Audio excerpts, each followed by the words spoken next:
Planet 4 was beautiful in a strange and alien way. Massive trees stretched toward the sky with leaves the color of dark purple wine. The air smelled sweet like flowers after rain, and small creatures chirped from hidden places in the undergrowth. Danny Cole had been on many worlds during his time with the Galactic Science Corps, but this one felt special. It felt alive in a way that reminded him of the deep forests back on Earth. He had been on 4 for 12 days now, working alongside a team of scientists to catalog the plant and animal life. They were tall and thin beings with blue skin and 4 arms. They moved with a grace that made Danny feel clumsy by comparison. Their large dark eyes seemed to hold centuries of wisdom, and their voices were soft like wind through leaves. They were known throughout the galaxy as peaceful scholars who avoided conflict at all costs. Fighting was simply not part of their nature. Danny liked working with them. They were kind and curious and asked endless questions about Earth and its creatures. But his favorite part of the mission was not the science. It was the 2 young children who had come along with their mother. Counselor was the diplomatic leader of the survey team. She was tall even by standards, and she carried herself with quiet dignity. Her children were small bundles of energy and curiosity. Was the older one, equivalent to about 8 human years. Was younger, maybe 6 in human terms. They had never met a human before Danny, and they found everything about him fascinating. Danny had spent many evenings teaching them simple games from Earth. He showed them how to play catch with a soft ball he had brought from home. He taught them rock, paper, scissors, which confused them at first because had 4 hands and kept trying to use all of them. He told them stories about Earth animals, about lions and wolves and bears. The cubs listened with wide eyes, amazed that such dangerous creatures existed on the human. Had watched these interactions with a mixture of confusion and gratitude. Adults did not play with children the way Danny did. They taught and guided, but this rough and tumble affection was something new. She had to admit that her children had never laughed so much as they did when the human was around. On the morning of the 12th day, the team received a weather alert. A massive storm system was approaching from the west. They had 6 hours before it would hit, bringing heavy rain and dangerous winds. The survey of the southern regions was complete, but the northern ridge remained unexplored. Danny volunteered to lead a small team to finish the northern survey while the others secured base camp. It was a simple task: walk to the ridge, collect samples, record observations, and return before the storm hit. He had done similar work 100 times before. Surprised everyone by insisting she would accompany him. When the other questioned her decision, she explained that tradition forbade leaving young children during storm periods. The cubs would have to come with her, and she would not send Danny alone into unfamiliar territory. Danny tried to argue. The northern ridge was rough terrain, not ideal for children, but was firm. Her cubs were stronger than they looked, and she would not be separated from them. In the end, Danny agreed. The 4 of them set out into the dense forest as the morning sun filtered through the purple canopy above. The cubs walked between Danny and their mother, chattering happily about the strange plants they passed, asked if any of the flowers were dangerous. Danny explained that he did not know yet, which was why they were here to study them, asked if there were any animals that could eat them. Danny said probably, but they would be careful. He did not mention that he had seen tracks near their base camp 3 days ago, large tracks with claw marks. He had reported them to the scientists, who had noted them in their records but shown no real concern. Predators were a normal part of any ecosystem, they said.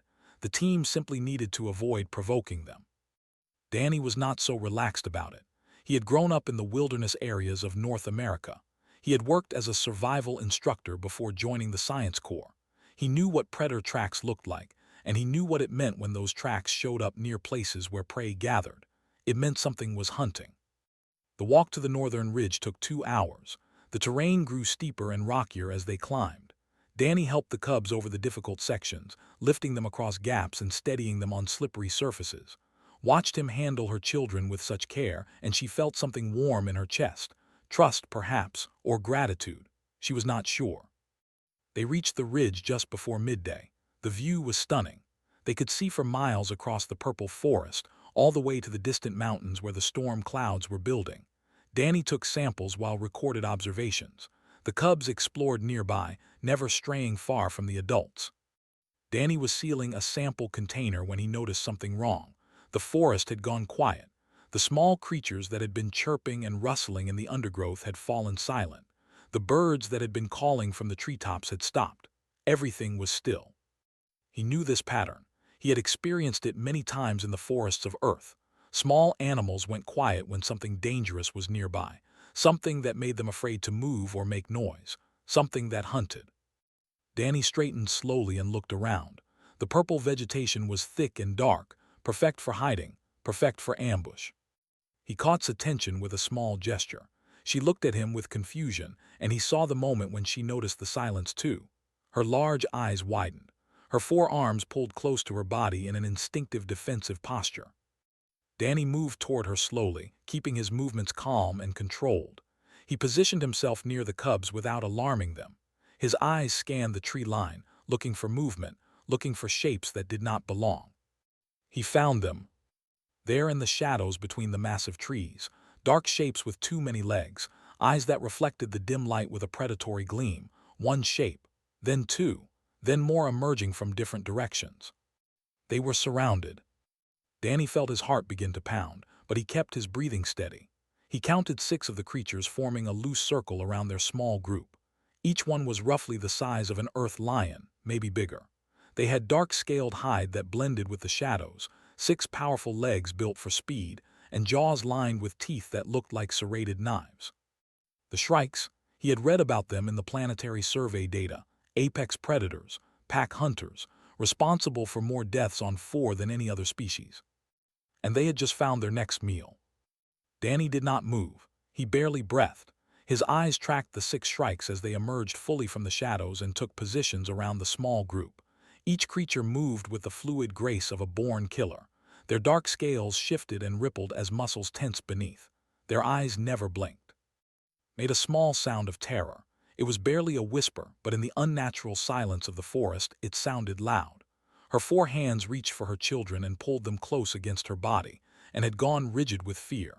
They did not understand what was happening, but they could feel the danger in the air. They could see it in the way their mother trembled. The lead Shrike was larger than the others. Its scales were darker, almost black, and a pattern of old scars marked its face. This was the alpha, the one who decided when the pack attacked and what they would eat. It stared at the 4 figures with cold calculation, measuring them, judging which one would be easiest to bring down first. Danny assessed the situation with the calm focus that came from years of survival training. They were 200 meters from a rocky outcropping he had noticed earlier. There was a cave there, or at least an overhang deep enough to provide cover. If they could reach it, they might be able to defend the entrance. One direction to watch instead of all sides. But reaching it was the problem. They were not built for speed. Their long limbs were graceful but not powerful, could probably run faster than her children but not by much. And the cubs were small and scared and would stumble on the rough terrain. If they ran, the Shrikes would chase. Predators always chase running prey. It was instinct. And once the chase began, the pack would separate them, surround them, bring them down one by one. The cubs would be the first to fall. They were the smallest and slowest, easy targets. Danny would not let that happen. Leaned close to him and spoke in a shaking whisper. Her voice was barely audible, but her words carried the weight of ancient tradition. She said that they should offer themselves to the predators. If the adults drew the attention of the pack, the cubs might be able to escape. This was the way of her people. When facing certain death, the strong sacrificed themselves for the young. Danny turned his head just enough to meet her eyes. His voice was low but firm. He said no. He said nobody was offering themselves to anything. He told her to take the cubs and stand directly behind him. Do not run. Do not make sudden movements. Just stay behind him. Stared at him as if he had lost his mind. In the entire history of her species, no one had ever stood between and a predator. The very idea was absurd. What could one soft, clawless human do against 6 apex hunters? He would die in seconds, and then they would all die anyway. But something in his eyes made her obey. There was no fear there, no panic, just a cold and terrible focus that she had never seen in any being before. She gathered her cubs and moved behind the human, pressing and against her body, shielding them with her 4 arms. Danny bent down slowly and picked up a heavy branch from the ground. It was thick and solid, about the length of his arm. Not a great weapon, but better than nothing. With his other hand, he grabbed a sharp rock with edges like broken glass. He straightened up and faced the alpha Shrike. Then he did something that made question everything she thought she knew about humans. He made himself bigger. He spread his stance wide and raised his arms. He puffed out his chest and lifted his chin. He bared his teeth in a snarl that looked almost animal, and from deep in his chest came a sound she had never heard a human make, a low, rumbling growl that vibrated in the air like thunder. The shrikes paused. This was not normal prey behavior. Prey ran, prey froze, prey screamed and begged and died. Prey did not growl, prey did not bare teeth, prey did not make itself look larger and more threatening. Danny locked eyes with the alpha and did not look away. He had learned this technique from studying Earth predators. Eye contact was a challenge. It said that he was not afraid. It said that he was willing to fight. It said that this prey might be more trouble than it was worth. The alpha took a step forward, testing him. Danny took a step forward to meet it. He raised his branch and brought it down hard against a rock, creating a sharp crack that echoed through the silent forest. The shrikes flinched at the sudden noise. Behind him began to cry softly. The small sound cut through Danny's focus like a knife. He could not turn around. He could not comfort her. All he could do was stand between her and the things that wanted to eat her. His voice came next, small and scared. He asked his mother why the human was not running. Everyone ran from predators. That was what you did. You ran and hoped you were faster than the thing chasing you. Why was Danny just standing there? Had no answer. She watched the human's back, saw the tension in his muscles, the readiness in his stance. He looked like the pictures she had seen in human history files. Pictures of ancient warriors preparing for battle. Pictures of hunters facing dangerous prey. She had always thought those images were exaggerated. Surely no species could be so aggressive, so willing to fight against impossible odds. Now she understood that the pictures had not been exaggerated at all. One of the younger shrikes grew impatient. It darted forward, jaws open, claws extended, aiming for the gap between Danny and the behind him. Danny moved faster than thought possible. He pivoted and swung his branch in a tight arc, catching the creature across its snout with a solid crack. The shrike yelped in pain and stumbled backward, shaking its head in confusion. The pack erupted in angry snarls. One of their own had been hurt. This strange two-legged creature had actually hurt one of them. The other shrikes began packing, circling, looking for an opening, but they did not charge, not yet. Danny settled back into his defensive stance. Blood trickled from a scratch on his arm where the young shrike's claw had grazed him during the exchange. He ignored it. Pain was just information. It told him he was still alive. The alpha watched him with new interest. There was something different about this prey, something dangerous. It could see the challenge in Danny's eyes. It could feel the threat radiating from his body. This small creature without claws or fangs or armor was not behaving like prey at all. It was behaving like another predator. Danny spoke without turning around. His voice was calm and steady despite the pounding of his heart. He told to listen carefully. When he gave the signal, she needed to take the cubs and move slowly toward the rocky outcropping behind them. Do not run. Walk backwards. Keep the cubs between her and the rocks. He would keep the shrikes focused on him. His voice cracked when she responded. She said that if she left, he would die. The pack would overwhelm him. There were 6 of them and only one of him. He could not possibly survive. Danny's answer was simple and quiet. He said he knew, but the cubs would live, and that was what mattered. The alpha shrike crouched low, muscles bunching beneath its dark scales. It was done waiting. Behind it, the other 5 shrikes prepared to charge. 6 apex predators against 1 human with a stick and a rock. The rain began to fall. The first drops of rain fell cold against Danny's skin. They hit the leaves above with a soft patter that grew louder with each passing second. The storm had arrived early. Soon the forest would be a chaos of water and wind, and visibility would drop to almost nothing. Danny did not take his eyes off the alpha shrike. The creature was still crouched, still coiled like a spring ready to release. The other 5 predators had spread out further, tightening the circle, cutting off escape routes. They were smart hunters. They had done this many times before. But they had never hunted a human before. Danny shifted his weight slightly, adjusting his grip on the branch. His mind raced through possibilities. 6 attackers, 2 weapons, 3 beings to protect. The math was not good. It was not good at all. But math had never stopped humans before. History was full of moments when the numbers said one thing and human stubbornness said another. One of the shrikes on his left made a fainting motion, darting forward a few steps before retreating, testing his reaction. Danny turned his head just enough to track it while keeping the alpha in his peripheral vision. He did not flinch. He did not step back. He stayed exactly where he was. The rain grew heavier. Water ran down Danny's face and dripped from his chin. His clothes were already soaked through. The ground beneath his feet was turning to mud, making the footing treacherous. Every factor was working against him. The weather, the terrain, the numbers. Everything said he should run or surrender or die. Everything except the two small children huddled behind him. His voice came from behind him, barely audible over the rain. She asked him how long he could do this. How long could he stand there facing down 6 predators? Surely even humans had limits. Surely even he must know this was impossible. Danny did not answer right away. He was watching the pack, reading their body language, trying to predict their next move. When he finally spoke, his voice was quiet but certain. He said he would do this as long as it took. He would do this until she and the cubs were safe. He would do this until his body stopped working. He heard draw a sharp breath.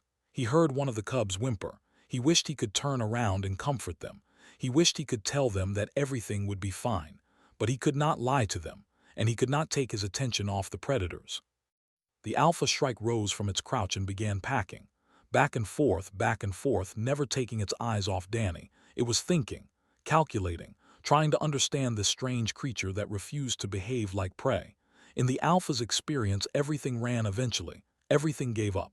Everything fell. Danny watched it pace and remembered something his survival instructor had told him years ago. Predators were not brave. They were practical. They did not attack out of courage or pride. They attacked because they were hungry and they saw an opportunity for an easy meal. If the meal stopped being easy, if the risk outweighed the reward, even the most dangerous predator would reconsider. He needed to make the risk very high. Danny did something that surprised even himself. He took a step forward, then another. He moved toward the alpha shrike, closing the distance between them, making his aggressive intentions clear. He growled again, louder this time, and slammed his branch against the ground hard enough to send mud spattering in all directions. The alpha stopped packing. It stared at him with something that might have been confusion. This prey was approaching. This small, soft thing with no natural weapons was actually moving closer to the biggest predator in the pack. Made a strangled sound of disbelief. She begged Danny to come back. She said he was going to get himself killed. She did not understand what he was doing. No sane creature walked toward a predator. It went against every survival instinct in the galaxy. But Danny was not interested in survival instincts. He was interested in psychology, predator psychology. And predator psychology said that if something acted like a threat, it probably was a threat. If something was not afraid, there was probably a reason to be afraid of it. The alpha took a step backward. Danny felt a surge of hope. It was working. The display of aggression was actually working. The predator was second-guessing itself. Maybe this strange creature had hidden weapons. Maybe it had venom or poison or some other deadly defense. Maybe attacking it would mean death for the pack. The other shrikes noticed their leader's hesitation. They stopped circling. They watched the confrontation with growing uncertainty. The pack followed the alpha's lead. If the alpha was afraid, they should be afraid too. But hunger was a powerful force. The pack had not eaten in 2 days. They had been tracking the survey team since they arrived on the planet, waiting for the right moment to strike. Now that moment was here, and some of the younger shrikes were too hungry to be cautious. One of them charged. Danny spun to face it, swinging his branch in a wide arc. The wood connected with the creature's shoulder, knocking it off course. But the impact threw Danny off balance. His feet slipped in the mud. For one terrible moment, he was vulnerable. Another shrike lunged from his blind side. Its claws raked across his left arm, tearing through fabric and flesh. Danny grunted in pain but kept moving. He brought the sharp rock around in a backhanded strike that caught the creature across its eye. It screamed and recoiled, blood streaming down its face. 2 shrikes hurt now. The pack was angry but also wary. Danny stood in the rain, blood running down his arm, chest heaving with exertion. His branch was cracked but still solid. His rock was slick with blood but still sharp. Behind him, he heard begin to move. She was doing what he had asked. She was taking the cubs toward the rocky outcropping. Step by slow step, she was backing away while the predators were focused on him. Good. That was good. He just needed to give her more time. The alpha shrike watched Danny with newfound respect. This creature had now injured two members of the pack. It was bleeding but not falling. It was in pain but not running. In all the alpha's years of hunting, it had never encountered anything like this. Danny met the alpha's gaze and held it. He was breathing hard. His arm throbbed with every heartbeat. The rain was making it hard to see, but he did not look away. He did not show weakness. Small voice cut through the rain. The young was calling Danny's name. Calling it over and over, the human sounds awkward on his alien tongue. Danny Cole, please come with us. Please do not die. Something tightened in Danny's chest. He wanted to go with them. He wanted to scoop those kids up and run until they were all safe and warm and far from this nightmare. But if he moved now, if he broke the standoff, the predators would chase, and they would catch the slowest runners first. The cubs would die first. So Danny stood his ground. He faced the alpha shrike and every other monster in that pack. He stood in the rain and the mud and the blood, and he refused to move. The alpha rose to its full height. It let out a roaring snarl that shook the trees. And then, as if responding to some silent signal, all 6 shrikes began to advance at once. The standoff was over. The real fight was about to begin. The alpha charged first. It came at Danny like a dark wave of muscle and teeth, covering the distance between them in less than a heartbeat. Danny had just enough time to raise his branch before the creature slammed into him. The impact drove the air from his lungs. He felt ribs crack under the force, but he kept his feet. He brought the branch down on the alpha's skull with every ounce of strength he had. The wood shattered and the alpha stumbled sideways, momentarily stunned. Danny did not have time to celebrate. The other 5 shrikes were already on him. Teeth sank into his left shoulder. Claws raked across his back. He felt hot blood running down his skin, mixing with the cold rain.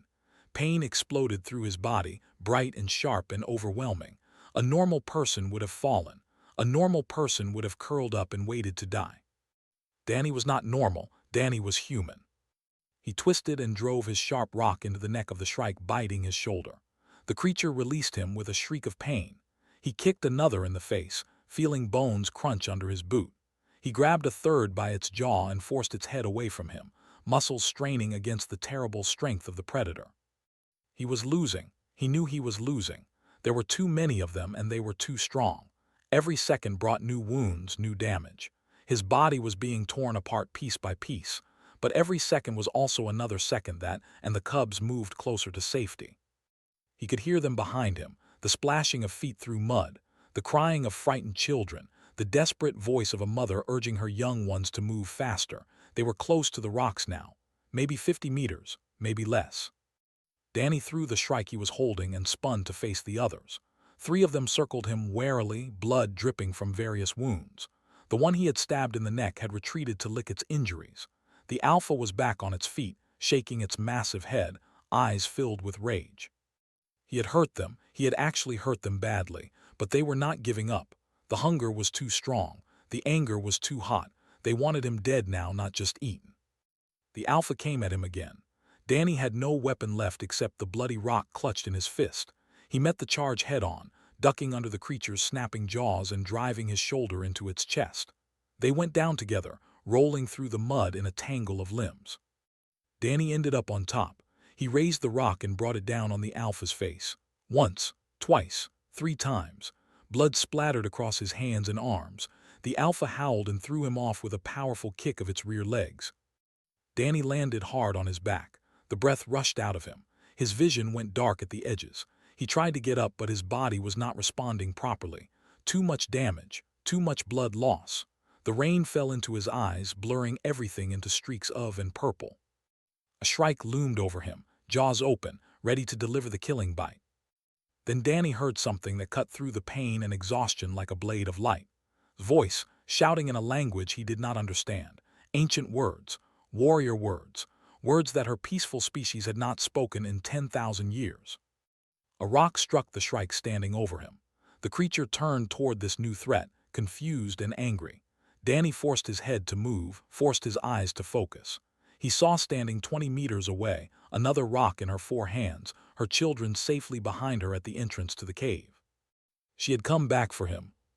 Something broke open inside Danny's chest. Not a physical injury, though he had plenty of those. Something else. some barrier between exhaustion and action, between dying and fighting. He felt a surge of strength flow through his broken body, impossible strength, the kind of strength that humans found only in moments of absolute necessity. He rose. The Shrikes watched in disbelief as the bloody, broken creature got back to its feet. He should not be able to stand. He should not be able to move. The damage they had done to him would have killed most species twice over. But there he was, swaying in the rain, rock still clutched in his fist, teeth bared in a crimson snarl. Threw another rock. It struck a Shrike on the flank, drawing blood and attention. Two of the predators turned toward her, seeing easier prey. She was tall and thin and unarmed except for stones.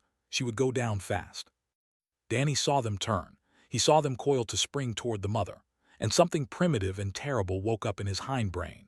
Something that had been sleeping since his ancestors hunted mammoths on the frozen plains of Earth. Something that knew only one truth. Protect the pack, kill the threat. He did not remember crossing the distance. He did not remember tackling the nearest Shrike or driving his rock into its eye. He did not remember the screaming, though later would tell him that it came from him. A sound like nothing she had ever heard. Not human, not animal, something older and more primal. The two Shrikes that had been moving toward found themselves facing a nightmare instead. A bloody, broken human that refused to die. A creature from who had evolved to fight things just like them. A monster that made other monsters afraid. Danny fought with hands and teeth and elbows and knees. He fought with the rock until it shattered, then he fought with bare fists. He took wounds that would have killed him 10 times over, but he did not stop. He could not stop, not while they were still threatening the mother and children behind him. The Alpha Shrike watched from a distance, one eye swollen shut from Danny's earlier attack. It saw its pack being systematically destroyed by a single prey animal.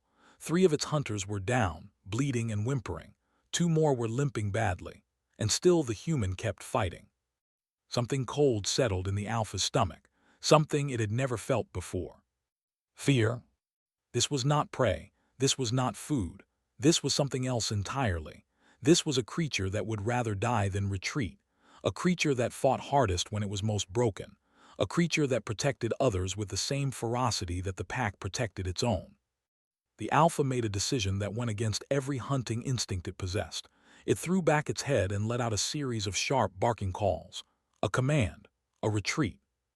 The remaining Shrikes hesitated, confused. They were winning. The human was nearly dead. Why would they stop now? But the Alpha's call came again, more urgent. And slowly, reluctantly, the pack began to pull back. They gathered their wounded and melted into the forest, disappearing into the rain and shadows as quickly as they had appeared. Danny stood alone in the clearing, swaying like a tree in a storm. His body was a map of wounds. Blood ran from a dozen different cuts and bites. His left arm hung uselessly at his side. His vision was fading in and out. But the predators were gone. The cubs were safe. He turned toward, tried to say something, tried to smile. Then his legs gave out and he collapsed face first into the mud.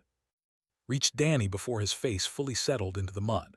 Her 4 arms wrapped around him and pulled him upright, cradling his broken body against her chest. He was so heavy. Humans were denser than, packed with muscle and bone in ways her species had never evolved. But she did not let go. She dragged him through the rain toward the cave where her children waited, and stood at the entrance with wide, terrified eyes. They had watched the entire battle. They had seen the human who played games with them and told them stories transform into something else entirely, something savage and primal and utterly relentless. They had seen him take wounds that should have killed him and get up to fight again. They had seen him drive away 6 apex predators through sheer will and violence. They did not understand what they had witnessed, but they knew it was something they would never forget. Pulled Danny into the shelter of the cave and laid him down on the rocky floor. The emergency medical kit was in her pack, thank the ancestors. She opened it with shaking hands and began pulling out supplies, bandages, antiseptic, sealant gel for the deeper wounds. It was not enough. It was not nearly enough, but it would have to do until help arrived. The cubs crept closer, their earlier fear giving way to concern. Knelt beside Danny's head and placed her small hand on his forehead. His skin was cold and clammy, his breathing shallow and irregular. Picked up the bandages and held them ready, wanting to help, needing to do something. Worked quickly and methodically. She cleaned the wounds she could reach and sealed the ones that were still bleeding heavily. The bite on Danny's shoulder was the worst. She could see muscle and bone through the torn flesh. She packed it with sealant and wrapped it tight, knowing that proper medical attention would need to come soon or he would lose the arm. Danny drifted in and out of consciousness.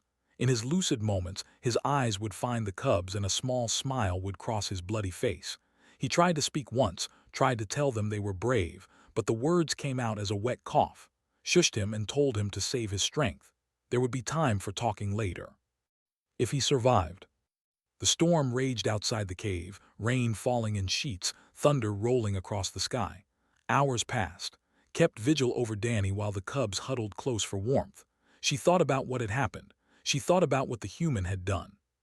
In philosophy, violence was the last refuge of the thoughtless. Her people had evolved beyond fighting.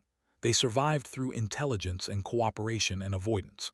The very idea of standing against a predator was considered not just foolish but primitive, something that lesser species did before they learned better.